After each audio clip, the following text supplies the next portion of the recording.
Did you know that St. Luke's University Health Network, based in the Lehigh Valley, Pennsylvania, has been recognized by the U.S. government as the highest performing health system in the United States for quality? You heard right. St. Luke's #1 recognition affirms our status as the top leader among the most respected healthcare providers in the nation, including Houston Methodist and the Mayo Clinic.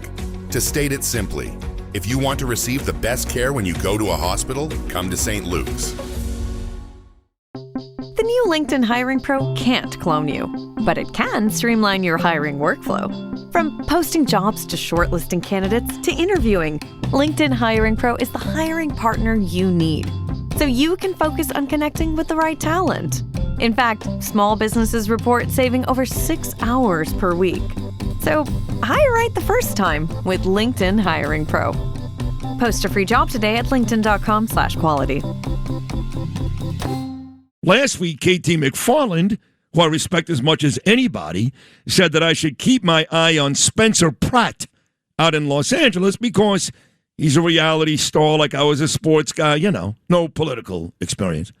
And she said, if Spencer Pratt wins in Los Angeles, you need to find out who ran his social media campaign, hire those same people, and then you should run for mayor. And I played that throughout the entire week this week. Even Joe Beningo played it on a sports station. So you don't know this, KT McFarland, but you're getting a lot of play from what you said last week that I should take a page out of Spencer Pratt's book and maybe run.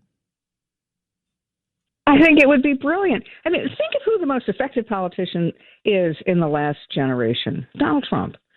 Now, he's not a politician. He wasn't a traditional guy. He was a businessman. He was in television. He even bottled wine. I mean, he tried everything. He was an entrepreneur, and he'd met every political leader, Republican, Democrat, for the last generation because they all trooped over to Trump Tower to try to get donations from President Trump. And so he's seen the quality or lack of quality of a lot of the leadership. And at a certain point, and I think it was at a White House Correspondents' dinner, when President Obama took the podium and made fun of Donald Trump for being, uneducated. What did he know? Made fun of everything Donald Trump. That Donald Trump had basically said, I've had enough. I'm going to run. And look what happened. He has changed the political earthquake that's caused, because all of a sudden people who are not career politicians are stepping forward, and they're doing it very effectively. I mean, I look at Dave McCormick in Pennsylvania, terrific senator, but he didn't come out of a political background. He was a West Pointer, Army graduate, and then a very successful businessman. So one after another, the people who seem to be breaking through the corruption, the sort of failure attitude of, well, let's just spend more, throw money at it, and not rethink the game. Those are the people who are winning, and those are the people who are actually governing and making a big difference. And you could be one of them. I could be. Thank you for that. I agree with you, too. Those are the people. I know I brought this up with you a couple of weeks ago, but I love the fact that you worked for 4 presidents, and 2 of them are the 2 best presidents of my lifetime. Some would argue, along with Abe Lincoln, maybe Jefferson, the greatest presidents ever, and that is Ronald Reagan and President Trump. And I know that one guy does something better than the other guy. They each have their strengths, I guess. Not many weaknesses, but I guess they're human. But in the end, if I asked you just flat out, who will go down as the better, more influential president when it's all said and done, because Trump is still serving, President Donald J. Trump or Ronald Reagan, what does your crystal ball tell you? It depends on the next 3 months, but it could be President Trump. Now, why do I say that? Well, everybody forgets that when Reagan came into office, the United States was going to be, the Soviet Union was going to take over the world. The Soviet Union was expanding all over the world. The American economy was in the dumpster, high unemployment, very high inflation. The Middle East was inflamed and was not selling us oil. So our economy was bad. Our foreign policy was bad. And the American people just seemed a sense of, oh, it's over. I mean, before it's really begun, it's over. We're a failure. America the problem is you. Jimmy Carter told us the problem is you, Americans. And so President Reagan came in, it's morning in America, and he flipped it all around, right? The economy got fixed very quickly. We took down the Soviet Union and destroyed communism. The world had a generation of pro-democracy around the world, and the American economy took off, but not only took off, it created a whole new industry, which was the computer industry, the technology industry. Now, where is President Trump in all that? I think his big takedown is going to be, does he revive America? Again, America's in that very similar position. But when he took office, America. Well, hold on. I know it is. Oh, you mean when he first took office? Because what I remember, and I'll get back to your Trump point, was I was 13 years old, and I remember being on a line in Brooklyn with my mom and dad and my sister. He was trying to get gas, and the line was like miles and miles long. And I remember that Americans were embarrassed. The hostages, because you'll get to Iran, they had our hostages, when Jimmy Carter was president. And, when the hockey team won, for example, in Lake Placid, that had less to do with a hockey goal against Russia or Finland and more to do with, oh, my God, I'm actually proud to be an American again. Do you feel like when he beat Joe Biden that we were really at that point where we were with Jimmy Carter in 1979? Oh, absolutely. But with a more formidable adversary, and that's China. And I do think that President Trump has it in him. And the difference is, in a lot of ways, President Trump is knowledgeable about a range of things.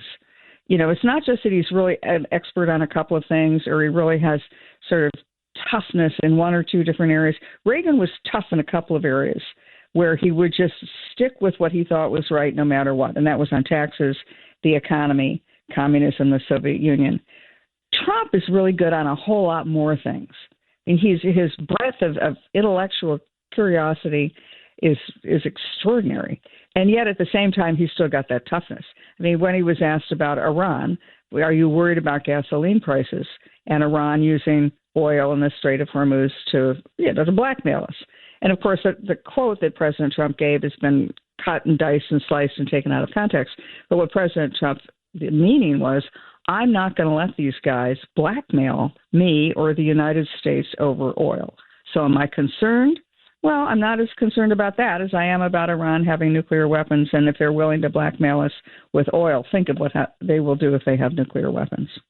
So where are we with Iran? Does this thing start up again in a couple of days? Or, they polled a bunch of Americans, and Americans said, when asked the question, I saw this on Brett Baer, how long you think this thing will last?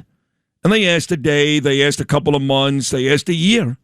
And the majority of the people that were polled said at least 3 months. What do you think? No, I think President Trump's going to make a decision shortly to resume. And so all these talks about the talks, right? The rumors are that Iran wants this, the United States wants that, Iran's about to fold, this is about to happen. There is some kind of negotiation. How serious it is, who knows?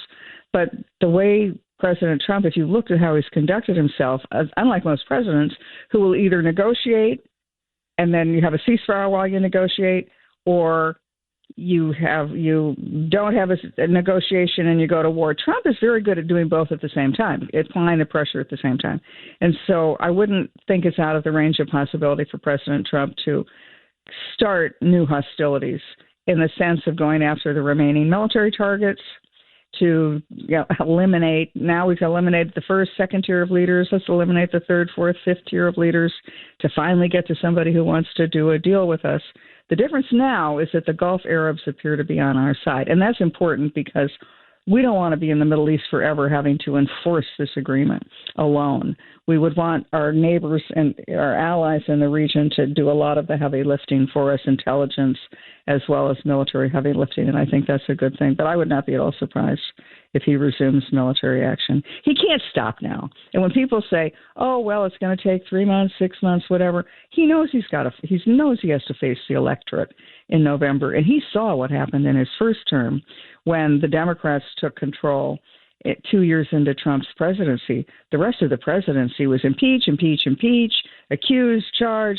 It really hamstrung President Trump, and he can't let that happen this time around.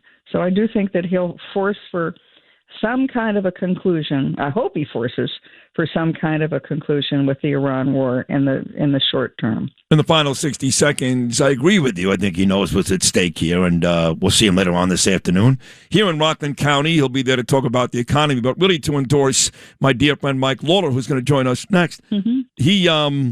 He's about to close up this Iran thing, hopefully, but to start, Cuba. Now, I did speak to our mutual friend Victoria Coates from the Heritage Foundation yesterday. Yeah. She is great. And she said that this is not like Venezuela. It's not going to be that type of military operation. This will be, in terms of military, a little easier. But she does expect that it's much like the Iran ending, maybe just days away. And she does expect a 100% victory like we've seen most of the time with President Trump. What do you expect? Well, since Victoria is one of my mentees, I mentored her for years and think she's awesome. I also agree with her. I think Cuba will happen very quickly. I think all the pieces are already in place. The indictment, to me, the indictment of the 94-year-old Raul Castro, who's in mental and physical complete decline. Nobody's going to drag him in handcuffs in a jumpsuit, I don't think, into a court. It's the important thing is to make the marker that he was a criminal and he did very bad things to people, and that'll help the American Cuban community in Miami to say, right, we were right all along, but at the same time it gets him off the script and into a retirement home or hospital or wherever he is. And then the only thing standing in the way of an agreement is a bunch of corrupt, incompetent leaders that the Cuban people don't like him. And the opportunities, people who are looking at Cuba as an American investment opportunity and a way to really have a very close relationship, they've already been to Cuba. They've already been measuring the drapes. So I think it's a matter of a short period of time. God, I love you. I really love you. You're so great on this show. You're great on TV. You're smart. I really enjoy you coming on every Friday. So enjoy your 3-day weekend with Memorial Day coming up on Monday, and we'll do it again next week, KT. Thank you so much. Thank you.